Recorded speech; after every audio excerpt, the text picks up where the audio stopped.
धोनी बने जियो मार्ट के brand ambassador. 45 second की फिल्म में जल्द आएंगे नजर। रिलायंस रिटेल की जियो मार्ट ने हिंदुस्तानी क्रिकेट आइकॉन महेंद्र सिंह धोनी को अपना ब्रांड एम्बेसडर मुकर्रर किया है। उसके साथ ही जियो मार्ट ने अपने त्योहार मुहिम का नाम बदलकर जियो उत्सव सेलिब्रेशन ऑफ इंडिया रख दिया है। ये त्योहार मुहिम सेल आउट अक्टूबर 2023 से शुरू होगी। महेंद्र सिंह धोनी, जिन्हें क्रिकेट शायकीन में माही के नाम से जाना जाता है, उन्होंने कहा कि हिंदुस्तान अपनी मुतहरिक सकाफत, शहरियों और त्योहारों के लिए जाना जाता है। जियो मार्ट के जियो उत्सव मुहिम हिंदुस्तान और उसके लोगों के जश्न की अलामत है। मैं जियो मार्ट से वाबस्ता होने और लाखों हिंदुस्तानियों के खरीदारी के सफर का हिस्सा बनने के लिए बेहद पुरजोश हूँ। धोनी का ब्रांड एम्बेसडर के तौर पर खैर मकदम करते हुए जियो मार्ट के CEO संदीप वर्गंती ने कहा, MS धोनी ब्रांड एम्बेसडर के तौर पर एक बेहतरीन इंतखाब है।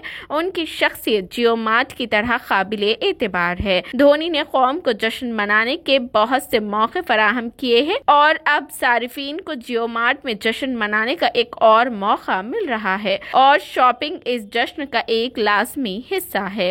इलेक्ट्रॉनिक से लेकर फैशन और खूबसूरती से लेकर घर की सजावट तक जियो मार्ट पर लाखों मसनूआत दस्तयाब है। जियो मार्ट प्लेटफॉर्म रिलायंस की मलकियत वाले ब्रांड बशमूल Urban Ladder, Reliance Traders, Reliance Jewellers, Hamleys की मसनूआत को पेश करता है। जियो मार्ट के ई-कॉमर्स प्लेटफॉर्म पर फिलहाल 1000 से ज्यादा कारीगरों की तकरीबन 1.5 लाख मसनूआत फरोख्त की जा रही है। मुहिम की शूटिंग के एक हिस्से के तौर पर जियो मार्ट के CEO वर्गंती ने धोनी को बिहार की कारीगर अंबिका देवी की बनाई हुई मधुबनी पेंटिंग तोहफे में दी है। धोनी 45 सेकंड की फिल्म में ब्रांड एम्बेसडर के तौर पर नजर आएंगे।